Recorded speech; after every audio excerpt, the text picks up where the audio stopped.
Welcome into Duval Daily, presented by GenJag.com. I'm Jordan DeLugo. Thank you so much for tuning in here. Your Jacksonville Jaguars, they've been busy on the pre-draft front, meeting with a bunch of players. They've met with a bunch of running backs, kind of surprisingly. You know, they have Travis Etienne, a first-round pick in 2021. They brought in Dearness Johnson. They brought back JaMycal Hasty. They drafted Snoop Conner on day 3 of the 2022 NFL draft. So the Jags, they have a lot going on in their backfield already, but that has not stopped them from meeting with players like Dwayne McBride out of UAB, Tyjae Spears out of Tulane, and now, according to Ian Rappaport, the Jaguars are also meeting with TCU running back Kendre Miller. Big time season Kendre Miller had for the TCU Horned Frogs in 2022. One of the big reasons they were able to make it as far as they did in 2022. Making it all the way to the college football national championship. Kendre Miller, he's 5'11", 215 pounds. So he has that size you're looking for. You like that. 316 carries for his career, 2,410 yards, and 26 touchdowns on the ground. Added another 29 catches for 229 yards and a score. Through the air, guy averaged 6.7 yards per carry for TCU over the course of his career. Really impressive stuff. He is currently dealing with an MCL that he sustained in the playoffs, so no workouts pre-draft, unfortunately for him. But I think he would have impressed with his explosiveness, with his speed, with his quickness. He's an impressive player for sure. But do the Jags need another running back? Like, absolutely need one? Do they need to come away from this draft with a running back? The answer is no, right? They have a good stable of backs. They have a first-round running back in Travis Etienne, who is on the verge of being an absolute superstar in this league. They also have JaMycal Hasty and Dearness Johnson, two guys that can definitely get the job done on the ground, and they also have Snoop Conner. It's a team that has running back talent. But does that mean that they can't upgrade their room? No, it certainly does not. They could definitely upgrade their room, and bringing in a Kendre Miller would do that. Hell yeah, Kendre Miller would upgrade the Jaguars running back room. I have a day 2 grade on this kid. He has the size you're looking for, again, at 5'11", 215. I like guys that are under 6 feet but over 200 pounds. It gives you a lower center of gravity but plenty of mass on the frame. I think that's perfect size, right around the same thing as Travis Etienne size-wise. Has great burst and explosiveness with the ball in his hands, great lateral agility, good long speed for the position. You see him finishing a lot of runs, guys not being able to catch up with him. You've seen every single season of his career, he's had runs of 75-plus yards. So really impressive in that regard.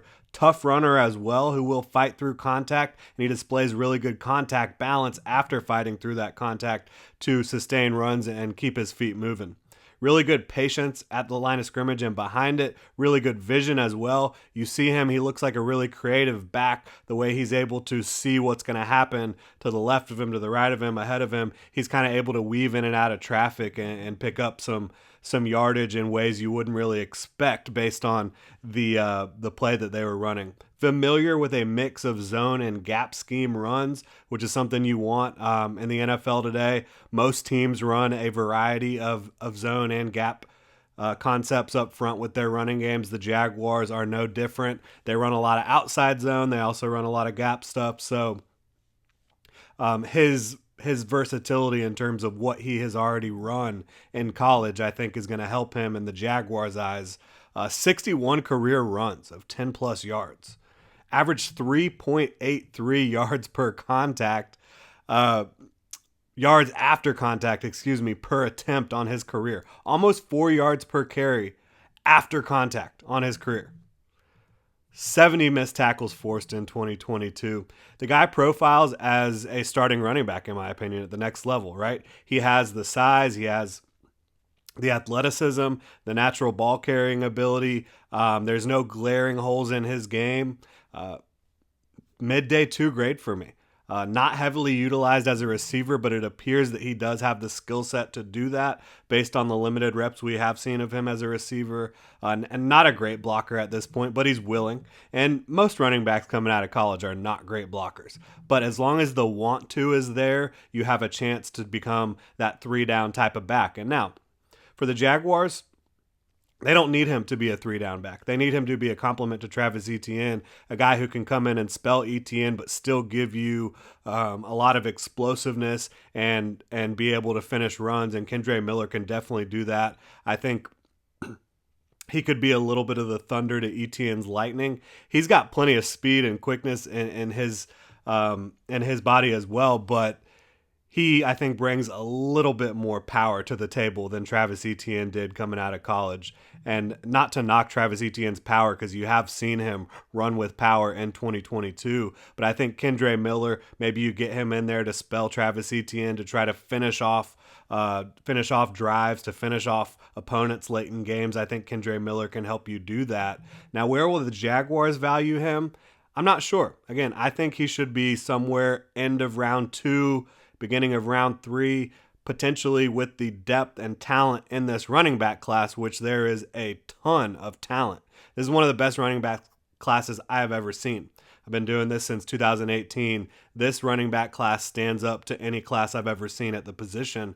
And so you talk about Kendre Miller, where's he going to go? I think it's very possible that he could slip down into day 3, 4th, 5th. Who knows? I mean, this is a guy who, again, was not able to really show off during the pre-draft process because of that MCL injury. Not something that's going to hold him back going into the 2023 season. Just means he's not able to go right now and do all the workouts. But could that potentially negatively impact his draft stock? Because all these other running backs that are actually going out and testing that teams are getting to have eyes on, potentially maybe recency bias is going to come into the mind of some different front offices, and you could see Kendre Miller falling down the board potentially. I don't think he should, though. I think a guy that has every chance in the world to be a starting running back in the NFL, if not a 1A, then a 1B type of back, and I think that's what you'd be getting with him here in Jacksonville. And the great thing, too, is he wouldn't come in and just be 1B off the bat. Like, he would have to earn that and push JaMycal Hasty and Dearness Johnson in order to fulfill that role, because I think with the way the Jaguars view Johnson and JaMycal Hasty, those veteran backs that know how to get the job done, I don't think that they would come in and hand the rookie running back the number 2 job. He'd have to earn it, and I think he has every ability to earn it. I think he would upgrade the Jaguars offense in 2023 and long term. I think it'd be a fun fit. I think there's a lot of backs in this class that kind of fit that mold in terms of guys that could come in and potentially earn that number 2 job and raise the floor and the ceiling of the Jaguars running back group. That's going to do it, though. Big fan of Kendre Miller. Would definitely be a fan of the Jags adding him at some point in the draft. No, they don't need a running back, but could they use another one? Could they use one that could spell Travis Etienne and still be able to pop off in his own right? Yeah, I think so. And Kendre Miller fits that bill. So I'd be fired up to land him here in Jacksonville. But yeah, hit me up on Twitter at Jordan DeLugo. Let me know what you think about Kendre Miller, the potential of the Jaguars adding a running back in this class, adding a running back to a room that's already quite crowded. You can also follow Generation Jaguar at Generation Jag. You can check out genjag.com, pick up some new Duval gear. If you're listening on your podcast platform of choice, please subscribe and review. It helps the show tremendously. Thank y'all so much for tuning in. Have a great rest of your day.